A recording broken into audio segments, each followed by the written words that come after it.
Okay, now that we've discussed the different lifts and carries, we're going to go ahead and demonstrate a few, starting first with the chair lift. What I do before I use a chair to lift any patient is check the chair to make sure that it's stable. I'll lean it forward on its front legs, lean on it, make sure there's not a lot of flex. I'll tip it back onto the back legs, same thing, check for flex in the chair. And then finally, I'll sit down in the chair and rock back just to make sure it feels stable. If I could have 2 volunteers. Okay, why don't you have a seat in the chair? Okay, once you have your victim into the chair, you want to give them something to do, something to distract them, keep their mind off what's going to happen. Can I borrow a bottle of water? Thank you. Okay. I want you to hold on to that and don't let that go, okay? Now you want to explain everything that's going to happen. Exactly. So what I'm going to do on the count of 3, I'm going to tip the chair back, then we'll pick you up and we'll move you. So you come around to the back of the chair, put one foot against the leg of the chair to stabilize it, grab the sides of the chair in a comfortable position. It's important that you have the person with the better upper body strength do this part because this is going to be the heavier portion of the lift. So we'll grab the chair. On 3, I'm going to tip you back. Do not reach out. 1, 2, 3. Tip the chair back. If you'd like to come around the front, squat down and grab the legs of the chair. A little bit lower. Good. We'll pick up on 3. 1, 2, 3. And we'll move the victim. We'll set the patient down on 3. 1, 2, 3. And then down again. 1, 2, 3. The chairlift is great for somebody who may not be able to move around so well on their own, or the elderly victim, because now it gives them some place to sit. You're not taking them out of the situation they were in, having them sit on debris. They have a chair to sit on. Nice job. Thank you for your help. If you guys go back to your seats.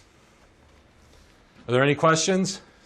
Yes. I would think that if I were that person in that situation, that I'd be a little bit nervous or maybe flailing around. So if that were to happen, what would you do? Generally what happens with victims, when they start receiving help, they'll calm down and relax because they're being removed from the situation. And if not, you can always just duct tape them to the chair and be on your way.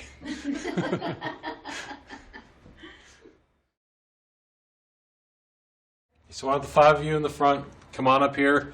We'll do the log roll and the blanket carry.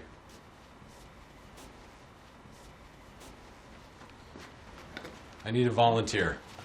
Okay, why don't you go ahead and lay down on the ground. So what you'll do is you'll take the blanket, spread it out along the side of the victim, making sure that you have enough up around the head and neck area. You'll take this and very tightly pack it underneath the side of the patient.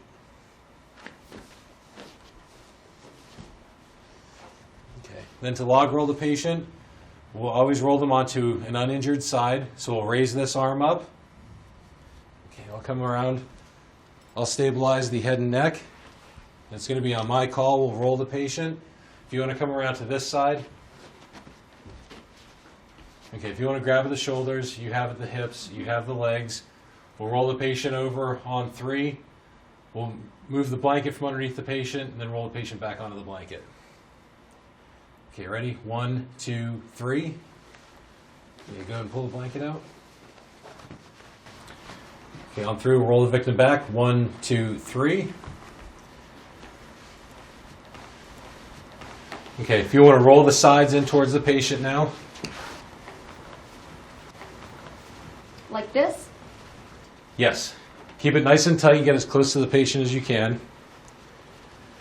Ideally, this would be lifted with 6 people, but realistically, it may only be 4 of you. Make sure you have a good grasp of the blanket. Your hands are a little bit far apart. You're going to lift with your legs, not with your back. Lifting on 3. 1, 2, 3. We'll move the patient, and equally as important, we'll go down on 3.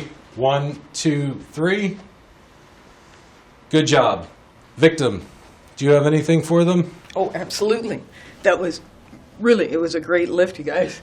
I was stable. I was almost flat. It just felt very comfortable all the way. My head didn't move. So, did a great job. Thank you. Thanks. Very nice job. Thank you. Now we're going to demonstrate the 2 rescuer carry. If you'd come up as a volunteer. The